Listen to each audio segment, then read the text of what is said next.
Acute coronary syndrome या ACS एक ऐसी कंडीशन है जिसमें हृदय की मांसपेशियों में ब्लड फ्लो होने में रुकावट आती है, जो आगे जाकर मायोकार्डियल इन्फेक्शन या MI का कारण बनती है।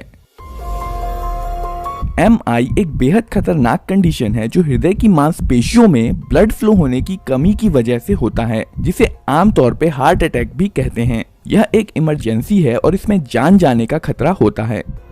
हमारा हृदय एक मस्कुलर ऑर्गन है जो शरीर के बाकी हिस्सों में ऑक्सीजन और न्यूट्रिएंट से भरपूर ब्लड को पंप करता है। इसमें 4 मुख्य चैम्बर्स होते हैं: right atrium, left atrium, right ventricle और लेफ्ट वेंट्रिकल। राइट एट्रियम में बॉडी से डीऑक्सीजनेटेड ब्लड एंटर करता है और राइट वेंट्रिकल इसे फेफड़ों में धकेल देता है। फेफड़ों में डीऑक्सीजनेटेड ब्लड ऑक्सीजन लेकर लेफ्ट वेंट्रिकल में एंटर करता है। लेफ्ट वेंट्रिकल हृदय का मेन पंपिंग चैम्बर है और यह कॉन्ट्रैक्ट होकर एओर्टा के जरिए शरीर के बाकी हिस्सों में ऑक्सीजन से भरपूर ब्लड पंप करता है। पर आपके शरीर के बाकी हिस्सों की तरह हृदय को भी ठीक से काम करने के लिए ऑक्सीजन युक्त ब्लड की जरूरत होती है और इसे ऑक्सीजन पहुंचाने का काम करती हैं कोरोनरी आर्टरीज। कई सारी छोटी छोटी कोरोनरी आर्टरीज एओर्टा से जुड़ी हुई होती हैं और हृदय की मांसपेशियों को आवश्यक ऑक्सीजन और न्यूट्रिएंट सप्लाई करती हैं। एक्यूट कोरोनरी सिंड्रोम में इन्हीं कोरोनरी आर्टरीज में ब्लॉकेज हो जाता है, जिसकी वजह से हृदय की मांसपेशियों में सप्लाई होने वाले ब्लड में रुकावट आ जाती है। ऐसा अक्सर एथेरोस्क्लेरोसिस प्लाक यानी कोरोनरी आर्टरीज में फैट, कोलेस्ट्रॉल या अन्य किसी चीज के जमा हो जाने से, या कोरोनरी स्पैज्म यानी कि आर्टरीज में ऐंठन आ जाने से, या फिर कोरोनरी आर्टरी डाइसेक्शन यानी कि आर्टरी के फट जाने की वजह से होता है। एथेरोस्क्लेरोसिस में फैटी प्लैक के लगातार बढ़ने से कोरोनरी आर्टरी का गैप कम हो जाता है और अगर ये प्लाक टूट जाता है तो ब्लड एक जगह पर इकट्ठा होना शुरू हो जाता है, जिसे ब्लड क्लॉट कहते हैं, जिसके कारण कोरोनरी आर्टरी में ब्लॉकेज बन जाता है। आमतौर पर ब्लड क्लॉट हो जाने की वजह से ही कोरोनरी आर्टरी में ब्लॉकेज होता है। दूसरे कारण जिनके कारण कोरोनरी आर्टरी में ब्लॉकेज हो सकता है हैं कोरोनरी आर्टरी स्पैज्म, जिसमें अचानक से कोरोनरी आर्टरी ऐंठ जाती है और यह ड्रग्स, स्मोकिंग, ठंड के मौसम या अत्यधिक तनाव के चलते हो सकता है। इसके अलावा दूसरा कारण हो सकता है कोरोनरी आर्टरी डाइसेक्शन। इस केस में आर्टरी की अंदरूनी दीवार टूटकर अलग हो जाती है, जिससे ब्लड फ्लो में रुकावट आ जाती है। हृदय के किसी भी हिस्से में इस तरह की रुकावट आ जाने से वहां पर ऑक्सीजन और न्यूट्रिएंट्स नहीं पहुंच पाते हैं, जिस वजह से हृदय की मांसपेशियां मर जाती हैं। इस कंडीशन को मायोकार्डियल इन्फेक्शन कहते हैं। ब्लॉक्ड कोरोनरी आर्टरी के कारण सीने में अचानक दर्द होना, बेचैनी होना, जकड़न महसूस होना या जलन होने को एंजाइना कहते हैं। एंजाइना पेट के ऊपर वाले हिस्से, कंधों, बाहों, गर्दन या निचले जबड़ों तक पहुंच सकती है। इसके अलावा इस कंडीशन में सांस फूलना, चक्कर आना, पसीना आना और जी मचलना जैसे लक्षण भी देखे जा सकते हैं।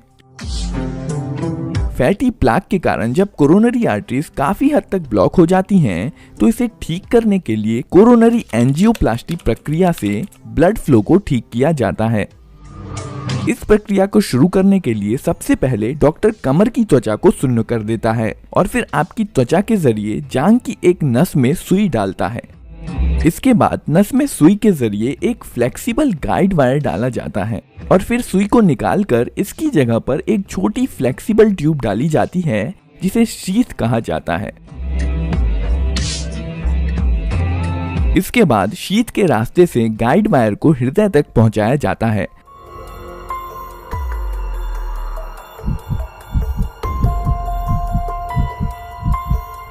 और इस गाइड वायर के ऊपर से एक फ्लेक्सिबल ट्यूब, जिसे कैथेटर कहा जाता है, कोरोनरी आर्टरीज तक पहुंचा दिया जाता है। इस दौरान पेशेंट को थोड़ा दबाव महसूस हो सकता है, लेकिन उसे दर्द नहीं होगा। इसे देखने के लिए एक्सरे डिवाइस का इस्तेमाल किया जाता है, जिसे फ्लोरोस्कोप कहते हैं।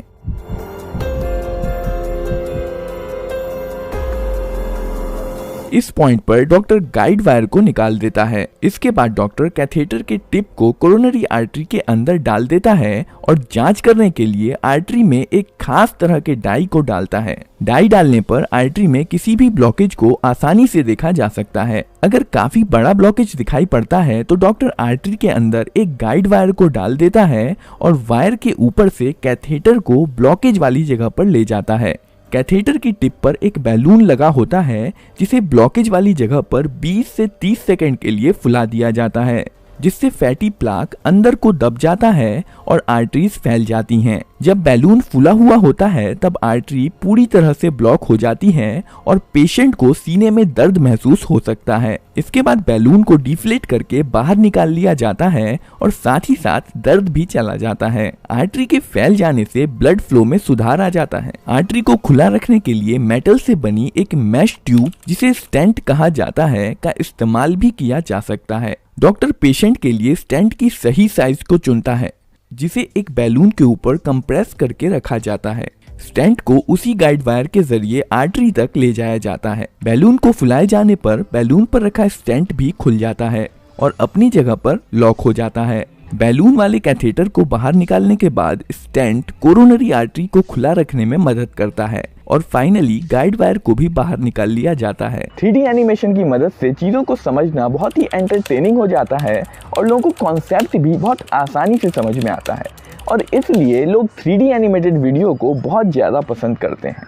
दोस्तों, बहुत समय से आप लोगों की एक डिमांड थी कि ये 3D एनिमेटेड वीडियोस कैसे बनाई जाती हैं, इस पर एक कोर्स बनाया जाए और आखिरकार हम आपके लिए ये कोर्स लेकर आ चुके हैं। दोस्तों, अगर आपको 3D एनिमेशन का एकदम ज़ीरो नॉलेज है या थोड़ा बहुत नॉलेज है और आप यहाँ वहाँ कंटेंट सर्च करने की बजाय कुछ काम की चीज़ सीखना चाहते हैं तो आप इस कोर्स को ज़रूर ज्वाइन कीजिए। मुझे इस फील्ड में 6 साल से भी ज़्यादा का एक्सपीरियंस हो चुका है और इस एक्सपीरियंस के दौरान मुझे एक बात पता चली कि आपको 3D एनिमेशन बनाने के लिए पूरा सॉफ्टवेयर सीखने की ज़रूरत नहीं है और अगर आप 3D सॉफ्टवेयर को पूरा A to Z सीखना शुरू कर देंगे तो आपको इसे सीखने में सालों लग सकते हैं। 3D सॉफ्टवेयर में 70% चीज़ें ऐसी होती हैं जिनका इस्तेमाल मात्र 30% ही होता है और 30% चीज़ें ऐसी होती हैं जिसका इस्तेमाल 90% तक होता है। इसलिए हमने इस 3D एनिमेशन कोर्स में A to Z learning approach के बजाय प्रैक्टिकल अप्रोच लिया है, जिसमें आप कुछ बेसिक लेसन्स के बाद डायरेक्टली प्रोजेक्ट पर काम करना शुरू कर देंगे